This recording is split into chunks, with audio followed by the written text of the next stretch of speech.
Hello guys, welcome to hit TV. Present మనతో ఉన్నారు senior political analyst Kilar Nagarjuna గారు. Sir నమస్తే సార్. నమస్తే. సార్, నిన్న ఏదైతే చంద్రబాబు నాయుడు గారు కర్నూలుకి వెళ్ళి ఒక ప్రెస్ మీట్ కాదు, బహిరంగ సభ ఒక పెట్టారో, ఏదైతే పెన్షన్ పంపకాల విషయం గురించి. సో దాని గురించి చంద్రబాబు నాయుడు గారు ఏమన్నారంటే, గతంలో 2014కి ముందు 200 ఉండేది పెన్షన్స్, నేను వచ్చిన తర్వాత 2000 దాకా చేశానన్నట్టుగా చంద్రబాబు నాయుడు గారు ఉన్నారు. ఓకే, అలాగే చేశారు. సో దానికి వైసీపీ నేతలు ఎవరైతే ఉన్నారో వాళ్ళందరూ, మీరు ఎప్పుడు 1000 రూపాయలు 2000 ఎప్పుడు చేశారు, ఫస్ట్ రాగానే 1000 రూపాయలు చేశారు, మళ్ళీ మీరు ఎలక్షన్కి 6 నెలల ముందు, సంవత్సరం ముందు ఇంకో 1000 పెంచారు. సో దాన్ని కూడా ఇలా వక్రీకరిస్తూ చెప్తున్నట్టు వైసీపీ కూటమి కానీ వైసీపీ నాయకులు అని అంటున్నారు. సో దీనికి మీరేమంటారు? నిజమే. మరి ఇప్పుడు చంద్రబాబు నాయుడు గారు ఇంకా ఎలక్షన్లు కొద్ది రోజులు ఉన్నాయనగా 1000 రూపాయలని ఒకేసారి 2000 చేశారు. చేసి చెప్పిన వెంటనే 2000 ఇవ్వటం మొదలుపెట్టారు. మరి 200 రూపాయలు ఉన్నటువంటి పెన్షన్ 2000 చేయటం అనేటువంటిది ఎంతటి సాహసోపేతమైన నిర్ణయం అంటే, దాదాపు 10 రెట్లు పెంచడం అనేటువంటిది. అప్పట్లో నేను చాలా ఎగతాళి చేసేవాడిని. 200 రూపాయల పెన్షన్ ఏంటయ్యా, ఏం చేస్తున్నారు మీరని చాలామందిని రాజకీయ నాయకులు నేను ప్రశ్నించాను. ఏదో ఏమి లేని కంటే అది నయం కదండి అని చెప్పేసి అన్నారు. కానీ ఒకేసారి 2000 చేయటం అంటే ఏంటంటే, పల్లెటూరులో ఉన్నటువంటి ముసలి ముతక ఎవరైతే పిల్లలు దూరంగా ఉండి పైకి లేవలేని వాళ్ళకి పల్లెటూరులో 2000 అనేది చాలా పెద్ద అమౌంట్ ఆ రోజుల్లో. ఆ తర్వాత ఘనంగా చంద్రబాబు నాయుడు గారు నేను వస్తే ఈసారి 3000 చేస్తాను ఆయన ప్రామిస్ చేసిన తర్వాత, మేము 3000 ఇస్తామని చెప్పేసి వీళ్ళు చెప్పారు. ఎవరు? వైఎస్ఆర్సీపీ. ఆ రోజున సంవత్సరానికి 250 మాత్రమే పెంచుతామని చెప్పారా? చంద్రబాబు నాయుడు గారు మీరేమంటున్నారు?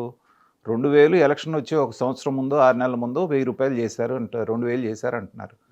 అంటే డబల్ చేశారు. ఆ 1000 రూపాయలు ఒకేసారి పెంచారు. కానీ మీరేం చేశారు? 3000 చేస్తామని వచ్చి ముక్కుతా మూలుగుతా సంవత్సరానికి 250 రూపాయలు పెంచుకుంటూ చివరి సంవత్సరంలో ఇంకో 250 పెంచి దాన్ని 3000 రూపాయలు అనేటువంటిది చేశారు. చేయటమే కాకుండా ఇంకొక అద్భుతమైనటువంటి పథకాన్ని ప్రవేశపెట్టారు.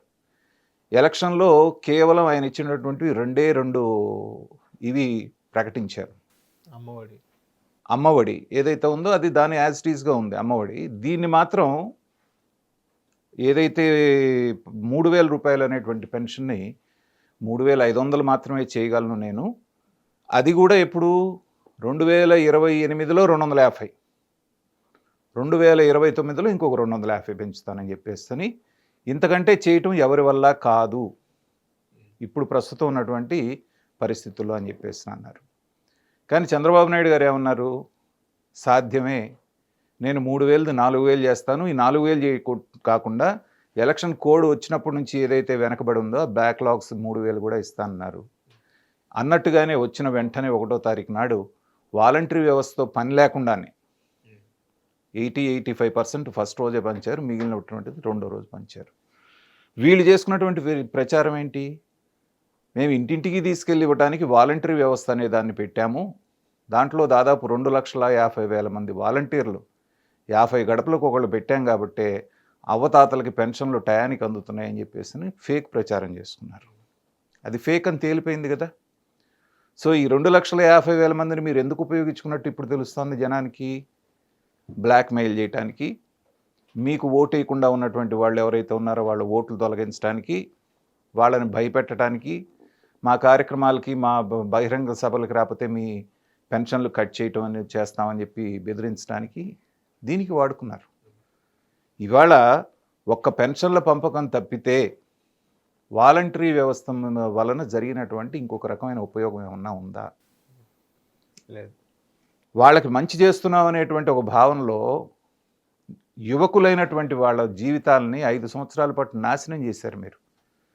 కేవలం 5,000 రూపాయలు గౌరవ వేతనం అని పేరు పెట్టి వాళ్ళకి ఇంకో చోటకి వెళ్ళడానికి వీలు లేకుండా మీ కట్టుబానిసల్లాగా మీ పార్టీ కార్యకర్తలాగా పనిచేయించుకున్నారు. ఇవాళ వాళ్ళని ఏం చేయాలి అనేటువంటిది చంద్రబాబు నాయుడు గారు వాటి గురించి ఆలోచిస్తున్నారు. ఇవాళ కాకపోతే రేపు వస్తుంది. కాబట్టి చంద్రబాబు నాయుడు గారిని విజనరీ అంటారు.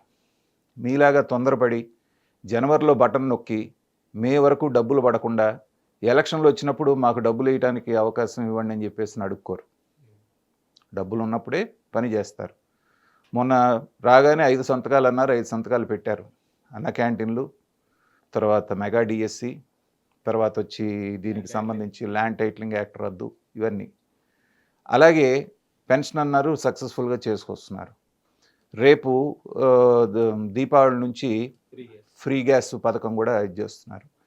ఎప్పుడైనా రాజకీయ పక్షం అనేటువంటిది విమర్శలు ఎప్పుడు చేయాలంటే, సంవత్సరం రోజులు ఆ గవర్నమెంట్కి మీరు టైం ఇచ్చి చెప్పిన పథకాలు సంవత్సరం తర్వాత కూడా అమలు కాకపోతే అప్పుడు మీరు విమర్శించండి. జగన్మోహన్ రెడ్డి గారు అమ్మఒడి అనే పథకం 2019లో అనౌన్స్ చేసినా ఇచ్చింది 2020లో ఇచ్చాడు. అది మర్చిపోతే ఎట్లా మీరు?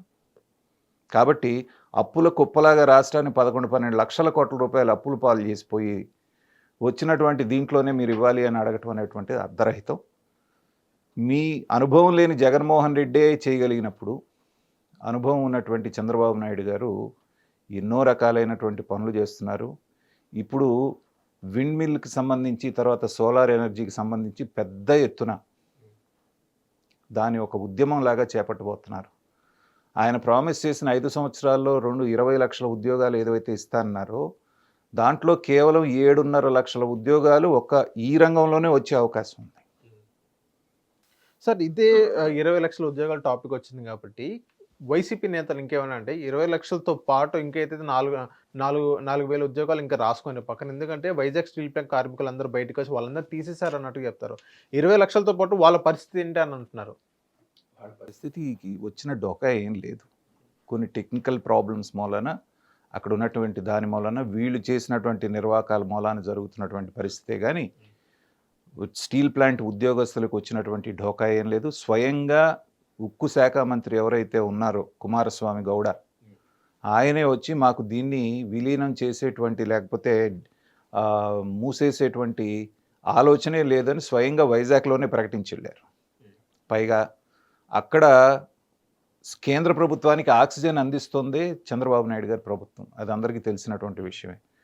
కాబట్టి ఆంధ్రప్రదేశ్కి గుండెకాయ లాంటి ప్రజల సెంటిమెంట్తో ముడిపడినటువంటి వైజాగ్ స్టీల్కి ఎలాంటి హాని జరగకుండా చూసేటువంటి బాధ్యత చంద్రబాబు నాయుడు గారిదే. తర్వాత సెయిల్లో కూడా విలీనం చేయాలి అనేటువంటి ఒక ప్రతిపాదన కూడా పరిశీలనలో ఉంది. అది గనక సాకారం అయితే ఇక వైజాగ్ స్టీల్ ప్లాంట్కి ఏ రకమైనటువంటి భవిష్యత్తులో కూడా ఎలాంటి ఢోకా ఉండదు. దానికోసమని వీళ్ళేమి కళ్ళబొల్లి ఏడుపులు ఏడవలసిన అవసరం లేదు. హిట్ టీవీ యాప్ ని డౌన్లోడ్ చేసుకోండి. ఇందులో short news, live news, entertainment movies అన్ని అవైలబుల్ గా ఉన్నాయి. Please download hit TV app. Hit TV app hit TV యాప్ని ఫ్రీగా డౌన్లోడ్ చేసుకోండి.